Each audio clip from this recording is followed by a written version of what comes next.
Esse podcast é apresentado pela Associação Maria Rosa. Bem-vindas ao Amar por Elas. Uma série de relatos que nos convidam a refletir sobre inclusão, superação e luta por justiça. Conhecer o passado para ser agente de transformação no presente. 4 mulheres compartilham suas histórias e nos inspiram a conectar com um futuro melhor. A vida começa quando a violência termina. O primeiro registro de crime por feminicídio foi no dia 1º de junho de 2015, uma luta recente. No primeiro semestre de 2022, a Central de Atendimento registrou 31.398 denúncias. O Brasil é o 5º país com maior índice de feminicídio. Constatar que uma das formas de violência mais comuns da sociedade ocorre dentro do próprio lar parece um absurdo, mas é a realidade. O ciclo da violência pode ser interrompido se, diante dos muitos sinais de perigo, houver ações para impedir um desfecho fatal. 70% das mulheres vítimas nunca passaram pela rede de proteção. Ouça Ana Clara, que explica como perceber a violência doméstica. Fique atenta aos sinais. Escute, acolha e denuncie. 180.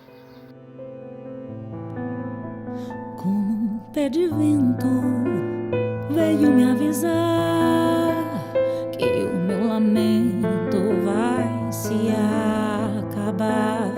Com 3 reza forte, ela levará minha angústia, o medo, paz ela trará.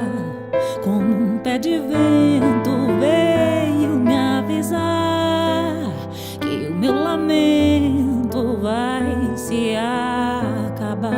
Eu tenho 25 anos, eu sou psicóloga. Eu tenho uma pesquisa que eu desenvolvi desde o meu TCC, que é sobre feminicídio, e eu trabalho muito nesse tema, nesse ramo. Eu vivi mais tempo com meu pai, morei mais com ele.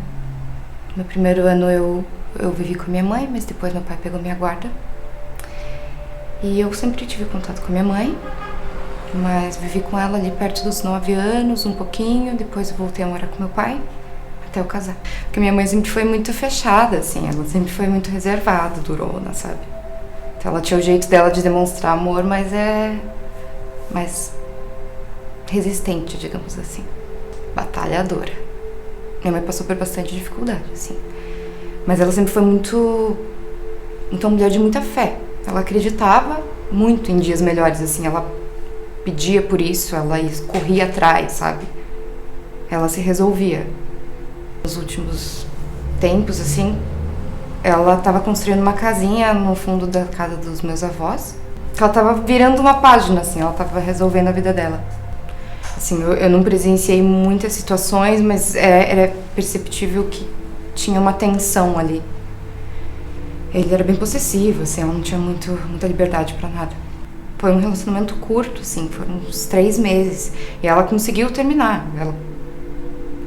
Só que ele ficou atrás dela, ele ficou perseguindo ela. Só que a gente não sabia disso, né? Ela não comentou, acho que ela não queria assustar os meus avós, então ela não dividiu esse medo. A gente não tem como se meter muito na relação das pessoas, assim, então a gente vê que tem alguma coisa estranha, mas se a gente não escuta um pedido de ajuda, não tem como a gente ali interferir na relação. Eu sei que ela tava indo pro trabalho, uma segunda de manhã, assim, e aí ele chegou perto dela, ela tava segurando uma garrafa de café e ela tacou na cabeça dele, assim, pra se defender, porque ele foi chegando perto. E aí, nisso, ele deu uma facada nela. Aí ela podia correr, assim, fugir, só que ela tentou se abaixar pra pegar mais uma pedra pra se defender, e aí ele já deu outra facada nela. Acho que ela achou que podia. Ela achou que conseguiria se defender sozinha, sabe? Como sempre, assim, como tudo na vida, ela achou que... Ela estava sozinha, porque nesse caminho, geralmente tinham pessoas passando, sabe? Foi na frente de uma mercearia que estava sempre aberta, só que nesse dia não tava. Não tinha ninguém na rua. Eu queria ter ajudado ela de alguma forma, sabe? Porque a minha mãe, ela é uma pessoa muito fechada e que ela não... Acho que ela nunca aprendeu a receber amor, assim. E aí eu fico me perguntando, poderia ter feito mais? Poderia ter encontrado uma forma de me comunicar com ela, não sei. Ela sempre foi uma mulher muito linda, assim, sabe? Mas acho que ela nunca soube. Acho que a gente precisa falar sobre isso pra que essas coisas parem de acontecer mesmo. Não é fácil, sabe? Não é fácil falar sobre isso, não é fácil enfrentar o problema, mas juntas eu acho que a gente consegue.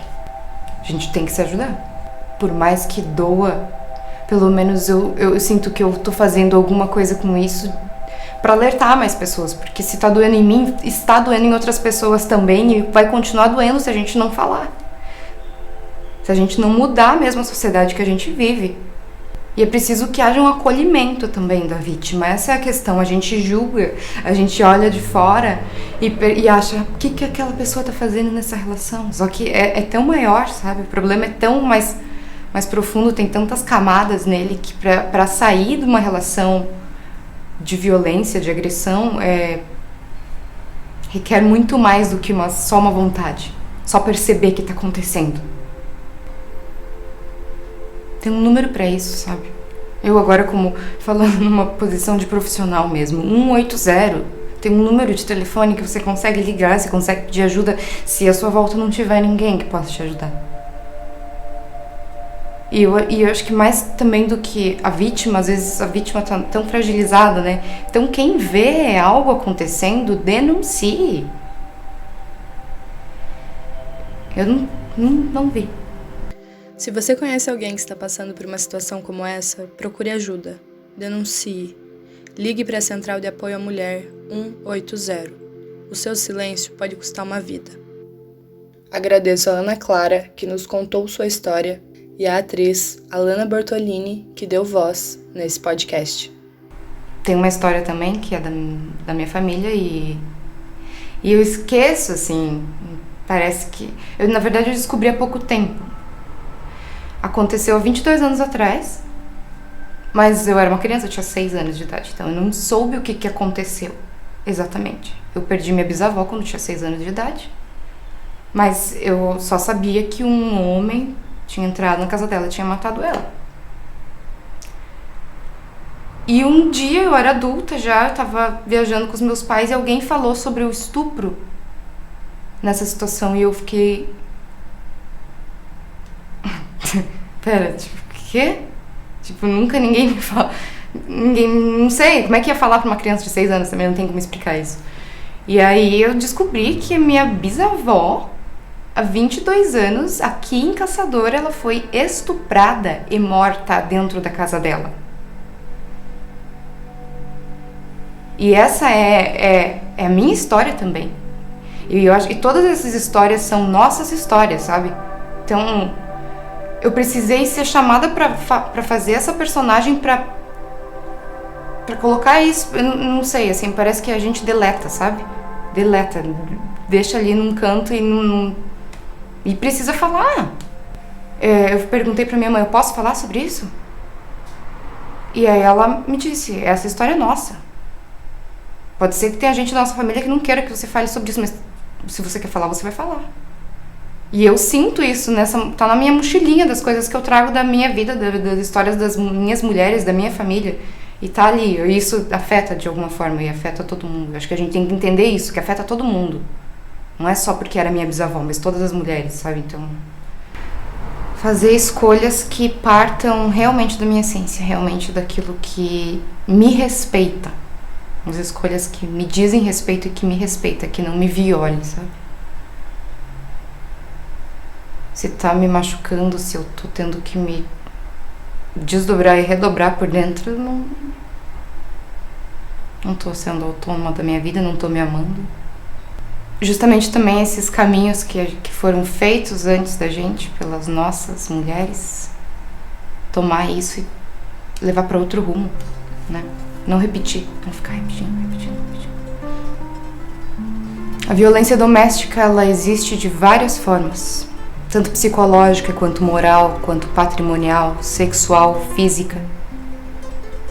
E o índice é altíssimo, a cada 1 minuto, 8 mulheres são agredidas no Brasil. E é preciso que a gente descubra e entenda esse ciclo de violência para que a gente interrompa ele quanto antes. Vamos acolher as vítimas e não julgar. E se preciso, ligue 180, peça ajuda e denuncie. Meu nome é Alana Bortolini, eu sou atriz, tenho 28 anos, eu sou caçadorense. Apresentado pela Associação Maria Rosa, Amar por Elas.